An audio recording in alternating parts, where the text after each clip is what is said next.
sommes en direct sur le salon de l'ICS. C'est le rendez-vous incontournable dans le domaine de l'innovation et du business.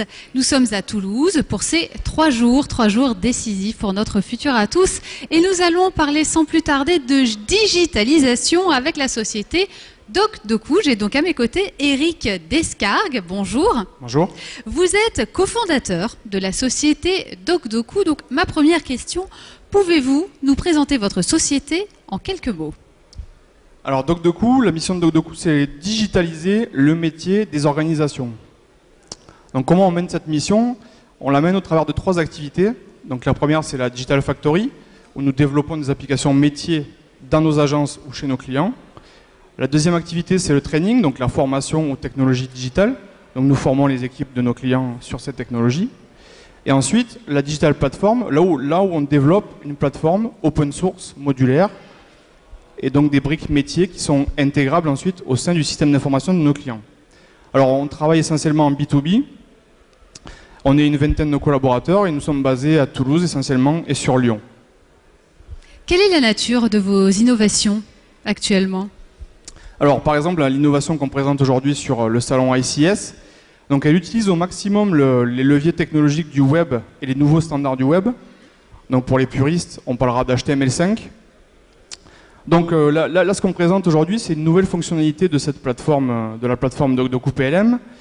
Donc, cette fonctionnalité, cette nouveauté permet donc de diffuser largement, au travers d'un simple navigateur, dans l'entreprise, la maquette numérique des produits. Donc la maquette numérique, c'est vraiment la conception 3D d'un produit manufacturé.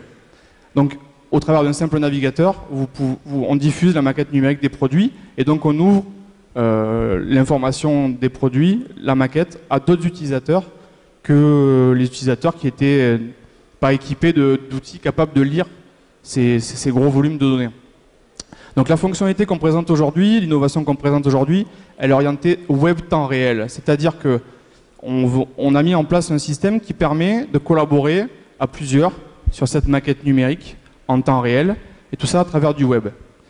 Donc en fait l'idée c'est qu'il y a un collaborateur qui prend la main sur la scène 3D, et la personne qui par exemple est à Metz ou à Rennes voit la manipulation en temps réel au travers du web de cette même maquette numérique. Et donc, il peut également intervenir. Alors, il peut être soit passif, soit actif. Ça dépend du mode qu'on a choisi. Il faut qu'il ait la main dessus. Voilà. Ce qui est important, c'est vraiment standard web, pas de plugin, pas d'extension. Donc pas de déploiement, on fait que du web. Voilà la nature de l'innovation. Quels sont les usages de vos innovations? Alors, ils sont nombreux. Donc les usages, ça permet déjà de démocratiser l'accès à la maquette numérique. C'est-à-dire qu'aujourd'hui, la maquette numérique n'est pas forcément accessible à tous les utilisateurs, parce qu'il faut des outils très, très lourds. Donc là, le web permet de diffuser la maquette au travers de l'entreprise étendue.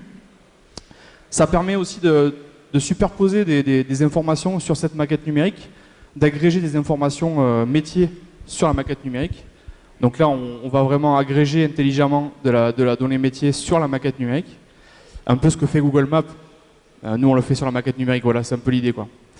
Ensuite, ça va permettre de faire par exemple des revues de conception, des revues de qualité à distance, et non plus d'être obligé de se réunir dans une pièce devant un outil où il faut une licence. Là, on peut le faire à distance, puisque, comme j'ai expliqué tout à l'heure, une personne prend la main et on peut faire la revue à distance. Voilà quelques usages possibles de notre innovation. Et quels sont les bénéfices majeurs que vous pouvez attendre de ces innovations ? Alors là aussi, le retour sur investissement peut être assez important, puisque déjà, donc, on a le simple fait d'ouvrir l'accès à des nouveaux utilisateurs de la maquette numérique est quand même déjà un retour sur investissement important, puisque compte tenu des licences qui étaient propriétaires avant, ils ne pouvaient pas accéder forcément sans coût à la maquette numérique. Il y a ensuite, on a une navigation qui est très ergonomique, donc c'est pas forcément dirigé vers des personnes qui sont concepteurs. Ça peut être aussi des managers ou du marketing, de l'avant-vente. Donc voilà, ça permet aussi de transmettre une information produit un peu plus largement dans l'entreprise étendue. Il y a ce genre de retour sur investissement. On a vu que les revues qualité de conception pouvaient être faites désormais directement sur la maquette numérique en temps réel. Donc là, il y a un coût. Il y a aussi un coût qui est vraiment un bénéfice sur le temps passé sur le suivi, on va dire, des non-qualités et des demandes de changement qu'on va faire, puisque là, on le fait en temps réel directement sur le sujet, quoi. Oui, ça évite de perdre du temps à faire des allers-retours entre Voilà. les différents protagonistes. On note tout de suite les anomalies, les non-conformités, et on les traite ensuite. Le bureau d'études peut les traiter, par exemple, directement. Voilà. Alors, à qui peuvent s'adresser ces solutions innovantes? À quel type d'entreprise? À quel secteur d'activité? Je dirais que ça peut s'adresser à toutes les entreprises qui ont des problématiques d'entreprise étendues. C'est-à-dire qu'on est vraiment sur une plateforme collaborative. Nous, on axe vraiment notre développement de la plateforme sur ce thème-là. Donc ça peut s'adresser donc à toutes les entreprises qui ont des problématiques d'entreprise étendues. On imagine bien évidemment l'aérospatiale avec la chaîne de valeur qu'il y a et les sous-traitants, etc., qui peuvent utiliser et partager avec les grands donneurs d'ordre les informations autour du produit.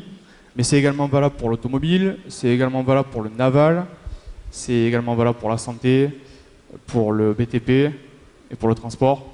Et je pense qu'il y a même d'autres secteurs qu'on pourrait exploiter, le nucléaire notamment et l'énergie. Alors, quels sont vos prochains sujets innovants? Quel est le prochain roadmap de votre plateforme?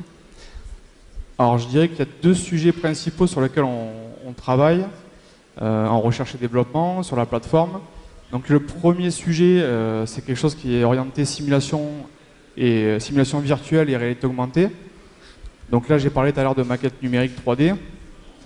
Ce qu'on va faire prochainement, c'est justement exploiter cette maquette numérique 3D, se mettre en immersion dans cette maquette numérique au travers, par exemple, des lunettes type Oculus Rift. On va vraiment s'immerger dans le produit et donc connecter cette réalité virtuelle à notre plateforme 3D. Ça, c'est le premier sujet, gros sujet, avec de beaux usages. On peut imaginer des usages dans l'apprentissage, la maintenance. Il y a pas mal d'usages très intéressants à la simulation. Et ensuite, il y a un autre sujet qui nous tient à cœur, sur lequel on va travailler très prochainement. Alors là, c'est ce qu'on appelle, nous, le big data, l'analyse de données volumineuses et tout ce qui est système analytique. Dans le PLM, donc le PLM, c'est Product Lifecycle Management. Dans ces outils-là, chaque action d'utilisateur est tracée en fait et horodatée. Mais est-ce qu'on exploite bien toutes les données justement qui sont tracées et comment on va pouvoir corréler ces données avec les cycles de vie et les données qu'on exploite sur le produit? Est-ce qu'on ne peut pas en tirer des conclusions sur des goulets d'étranglement dans un cycle de production? Est-ce qu'on ne peut pas en tirer des conclusions sur des accidents du travail, etc., etc. Donc là, il y a un gros sujet Big Data et on va dire ce qu'on appelle nous le PLM Analytics, qui est dans les cartons aussi côté R&D chez DocDoku. Voilà. Donc beaucoup de pistes à exploiter. C'est ça, oui. Et c'est notre différenciation, c'est vraiment l'innovation. Et notre stratégie est centrée sur cette différenciation-là. Voilà. Merci Éric Descargues d'être venu sur ce plateau pour nous parler d'innovation en matière de digitalisation avec la présentation de votre société DocDoku. Merci. Merci.